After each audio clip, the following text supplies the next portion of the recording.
Seminari ndër-dioqezan shqiptar Zoja Këshillit të Mirë u bë mikpritës i një takimi të veçantë me temën Ti je shejt i kohës tonë, i mbajtur nga Atë Michel Remery, një autor i njohur për librat e tij mbi ungjillizimin e të rive dhe formimin shpirtëror. Gjatë këtij eventi, Atë Michel Remery ndau me të pranishmit reflektime të thella mbi shejtërinë në jetën e përditshme dhe rolin e të rive në përhapjen e vlerave të krishtere në shoqërinë bashkëkohore. Me një qasje të veçantë dhe tërheqëse, ai diskutoi mënyrat se si secili mund të jetojë thirrjen për shejtërinë nëpërmjet përkushtimit, dashurisë dhe shërbimit ndaj tjetrit. Shëntërimi që na duket një fjalë pak të çuditshme sepse e përdorim pak, por në fakt është realiteti që na përket plotësisht.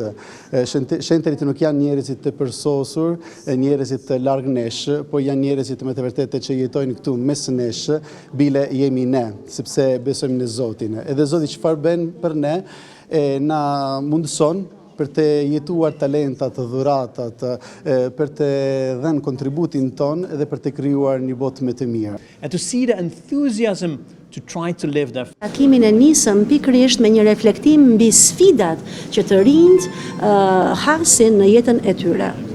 Po, është diçka shumë realiste që ne të kuptojmë të cilat janë sfidat e jetës tonë, por pastaj kemi edhe një pyetje tjetër, si të përballemi ne me këto sfida. Dhe kuptohet që gjëja e parë është besimi dhe Krishti na ndihmon pikërisht që ne të jetojmë ashtu si duhet dhe ai vjen në ndihmë secilit që e thret emrin e tij. Dhe gjithashtu ne jemi të thirrur që të jemi të krishterë për çdo ditë të jetës sonë dhe jemi të thirrur që të jemi të krishterë dhe ta jetojmë jetën tonë si të krishterë së bashku me bashkësinë që na rrethon. Dhe komuniteti i parë, bashkësia e parë në cilën ne rritemi është familja jonë.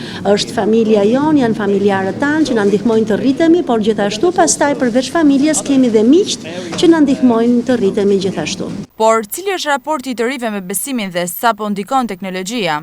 Unë besoj se si sot, ashtu edhe në të shkuarën, brenda në thellësi të zemrës së njeriu ka një dëshirë shumë të thellë për Zotin. Pra, po nuk është e lehtë ta kuptojmë këtë zërin e Zotit që na flet për brenda, kur ka kaq shumë gjëra që na rrethojnë dhe na zën me veprimtari gjatë ditës sonë. Dhe gjithashtu në këtë aplikacionin DeoQuest ne kemi filluar pikërisht pra të vendosim pyetjet që kanë të rinjt për jetën e tyre sot. Gjithashtu kemi bërë dhe një aplikacion sepse telefoni është një mjet që e përdorin të gjithë dhe në mënyrë të veçantë të rinjt. Gjithashtu kemi krijuar edhe një dritare bashkëbisedimi me të rinjt në mënyrë që ne t'ju përgjigjemi pyetjeve që ata kanë për Zotin.